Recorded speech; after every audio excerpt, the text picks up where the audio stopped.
is Coast Guard Boot Camp.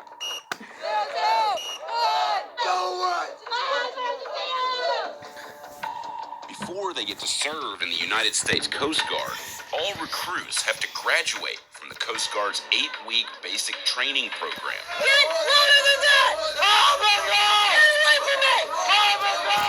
It's not easy. There's a reason the program is designed the way it is. We have people from all walks of life that come here. It is a small portion of the youth of this nation that are at least attempting to raise their hand and do something bigger than themselves. Basic training happens here at United States Coast Guard Training Center Cape May, located at the southernmost point of New Jersey. But before they get to Cape May, all incoming recruits report to the USO Lounge at the Philadelphia airport. It's where they spend their final moments before beginning their journeys as Coast Guardsmen.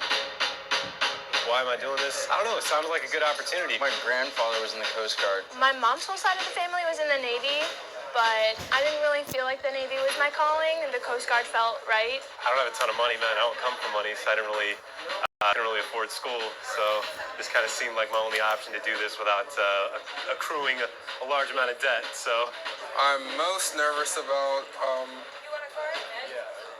honestly, just the yelling. Something you just don't get used to as a day-to-day life as a civilian, so. This is the last non-stressful meeting you're going to have for the next several weeks. It's a learning experience. Their teaching methods are just a tad different than what you're used to. They're going to walk into a world that's very different for them. It's going to be very intense, so that when they go out into the fleet, stations, and cutters, that they're ready to help and ready to perform. The incoming recruits enjoy what little downtime they have left. Get out of the hallway, let's go! Before they line up and head to the bus that will drive them to Cape May. Okay, Coast Guard, tough 8 weeks ahead of you. What's the motto of the Coast Guard? Semper Paratus. I can't hear you! Semper Paratus. All right. The motto of the Coast Guard is Semper Paratus. It means always ready. These new recruits have about 2 hours to get ready for what happens the second their bus ride is over.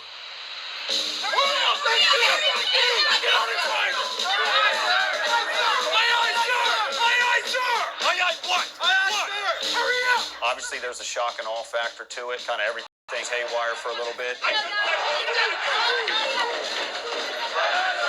While we do need to instill that little bit of fear and sense of urgency in them that evening, Yes, sir! the main goal is get them in the building and get them processed and get the paperwork where it needs to go and get them in the rack. do it now. Aye, aye. The first incarnation of the Coast Guard was born in 1790.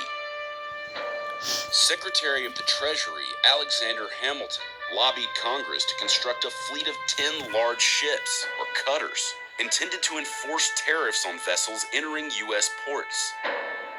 In 1915, the U.S. Revenue Cutter Service merged with the U.S. Life-Saving Service to form what we know today as the United States Coast Guard. Since then, the Coast Guard has been involved in every major United States military conflict. Today, the Coast Guard has more than 40,000 men and women on active duty, and over 30,000 more serving in reserve and auxiliary capacities. And it all begins here. On a cold week in November, we spent 4 days at Training Center Cape May, allowing us to observe different companies at various stages of the 8-week boot camp. Boot camp itself, it is whatever you make it. You do what you're told, yes sir, no sir, aye sir, and it's as simple as that.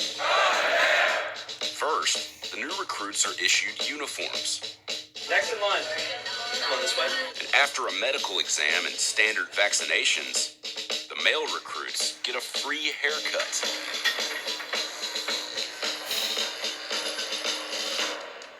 Then, it's time for the initial physical fitness assessment, where the recruits have to do as many push-ups and sit-ups as they can in 1 minute. Finally, there's a 1.5 mile run. Male recruits have 14 minutes to finish the run. Female recruits have 17 minutes. Not every recruit passes on their first try, but they do get another chance.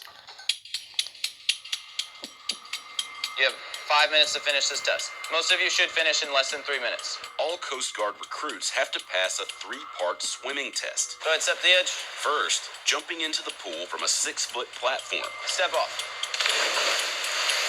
Then, a 100-meter swim.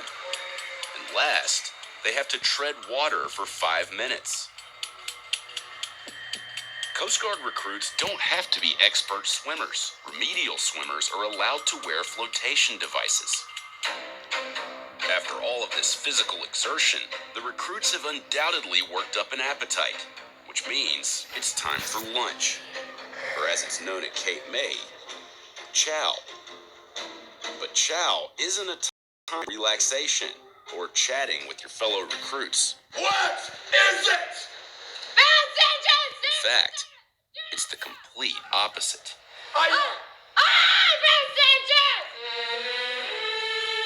Let's go. Move your feet. How about you move a little faster, man? No, get out. That's not where you sit. That's not where you sit. You have someone right there telling you where to go. It should be one of the most relaxing times they have, you would think, but that is when all eyes are on them. You're not special, and you didn't shave last night like we told you. A razor never touched your face. As soon as you get back from medical, I am taking you in there and ensuring that you shave. You probably think that you get a little break from the company commanders, but when you go to your seats, the company commanders are staring you down and they're asking you questions. Tell me about a Class Bravo fire. Who was Alex Haley? Tell me about Commodore Bertov. Before they can eat, recruits are randomly stopped by company commanders and tested on required Coast Guard knowledge. Go away, Davis. Recruits who answer correctly are allowed to pass and eat their meals. Tell me about a Class Bravo fire. Who was Alex Haley? Tell me about Commodore Bertov. Before they can eat, recruits are randomly stopped by company commanders and tested on required Coast Guard knowledge. Go away, Davis. Recruits who answer correctly are allowed to pass and eat their meals. Carry on. Tell me about Douglas Monroe. It's not on the deck. Start writing. Aye, Betty Altagrue. Start writing. Start writing. Start writing. Those who fail to answer correctly are ordered to document their mistakes on a performance tracker, which is collected and reviewed every day by their company commanders. It just goes to show you that there is no downtime in basic training. Who the freak are you? It's a sense of urgency in everything we do. Sign the company out of the galley. And it really, all at the end of the day, is there to assist the recruits and keep them sharp. Carry on. I'm Altagrue. You don't respond to carry on. And as boot camp goes on, it doesn't get any easier outside the galley. We're going outside to play some games because of some stuff that you did. If an individual recruit makes a mistake in boot camp, the entire company pays for it. So this is what I don't understand. I don't understand why we're in week 06. We still have gear adrift in our damn squad bays. We still can't push in the hooks on our freaking racks, our laundry hooks. We're being lazy, Sierra, aren't we? I'm glad you agree. Fire, fire, fire. When recruits hear their company commander say fire, fire, fire, it often means they're about to get smoked.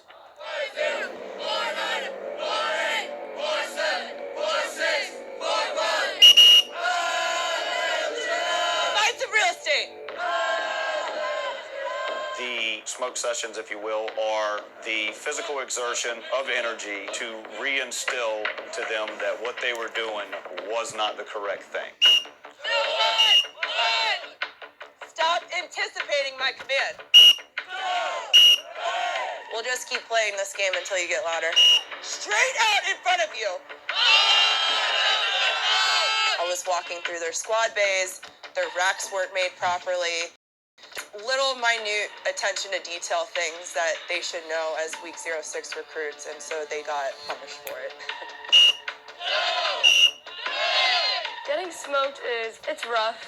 It's hard to push through sometimes, but at the end of it, you feel better because you made it through. You feel like it makes you stronger. Get on the deck! Oh, did we lose count? Do we need to start over? Just do one good push-up. Usually in this week of training, we don't really discipline them as much, but we still have to uphold standards, and if they're not meeting those standards, then that's when we use these tools. Have we had enough? We need to be just as tough as the Marines, the Army, the Air Force, and the Navy. So we have to also be held up to that standard as well. Minute 2-6 probation on the quarterdeck. Recruits who don't meet the standards of their company commanders are put on probation, which is signified by wearing a red belt. Are you even using your brain press? You get put on probation when you're like falling behind the company, you have like an attitude problem. You wear a red belt that says, I need special attention, I need extra help, I need you to put the spotlight on me for a couple days. That's in need of even more motivation. Enter a program.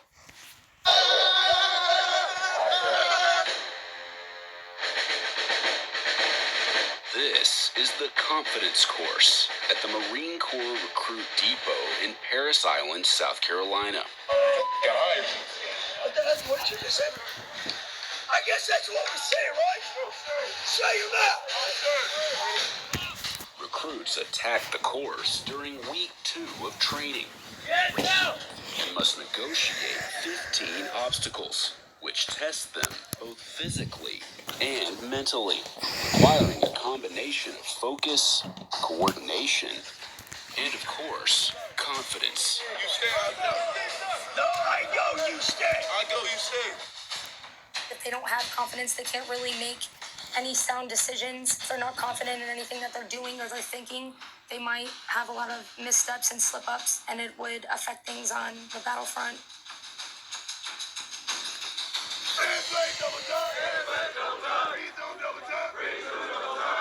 On day 12 of boot camp, recruits gather before dawn in a compound known as Leatherneck Square, where drill instructors go over proper and safe execution of each obstacle. You're going right below the top log, understand? There's no set order of obstacles on the course. Groups of recruits start on different obstacles and work until all of them have been attempted, usually taking a few hours. Many of the obstacles require